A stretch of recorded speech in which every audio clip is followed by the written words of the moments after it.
দাদা একটু দেখে বসুন না।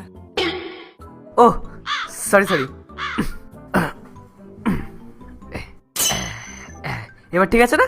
হ্যাঁ এবার ঠিক আছে। এটা ঠিক করে বসা হলো? আরে দাদা একটু বুঝুন, ভালো করে বসুন না। মেয়ে বসে আছে, একটু তো অ্যাডজাস্ট করতে হয় নাকি?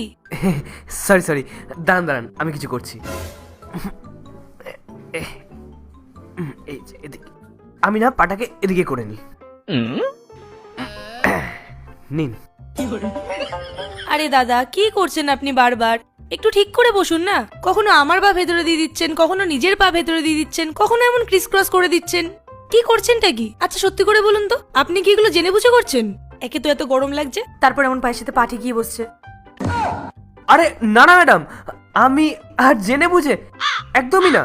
আমি ওরকম মানুষ না। আসলে দেখতেই তো পাচ্ছেন এখানে স্পেস কত কম, ওই জন্যই একটু বসতে প্রবলেম হচ্ছে। আরে দাদা কি করছো তুমি? বেচারি মেয়েটা যখন বলছে ঠিক করে বসো ঠিক করে বসো, তা ঠিক করে বসো না তুমি। সামনে একটা মেয়ে বসে আছে, একটু তো অ্যাডজাস্ট করে নাও। আপনি একটা কাজ করুন, আপনি আপনার পা দুটোকে না এইভাবে নিয়ে এইদিকে সরিয়ে রাখুন। হ্যাঁ এই যে এইরকম ভাবে। হ্যাঁ এবার ঠিক আছে না? দেখুন এবার টাচ হচ্ছে না। হ্যাঁ এবার ঠিক আছে। আরে কি ঠিক আছে? আমার পুরো পায়ে তো আপনি বাইরে বের করে দিয়েছেন। কোনো একটা গাড়ি আসবে আর আমার পাটা ভেঙে দিয়ে চলে যাবে। আপনি কি আমার পা ভাঙতে চান? ঠিক করে বসুন না। কি জ্বালা, কোথায় ফেসে গেলাম আমি। আচ্ছা ম্যাডাম ঠিক আছে, দাঁড়ান। নিন, এবার আমি উপরে উঠে বসলাম। এবার তো টাচ হচ্ছে না, দেখুন একদম নো টাচ। হ্যাঁ এবার ঠিক আছে। হুম।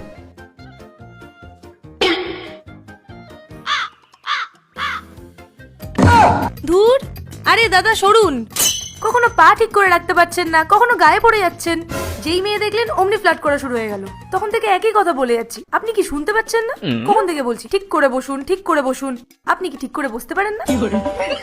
আরে ঠিক করে বসো, ঠিক করে বসো। আরে ঠিক করে কোথায় বসবো আমি? এটার উপরে উঠে যাবো নাকি এবার? দাঁড়াও দেখাচ্ছি তোমায় কি করে ঠিক করে বসে। দাদা তুমি একটা কাজ করো,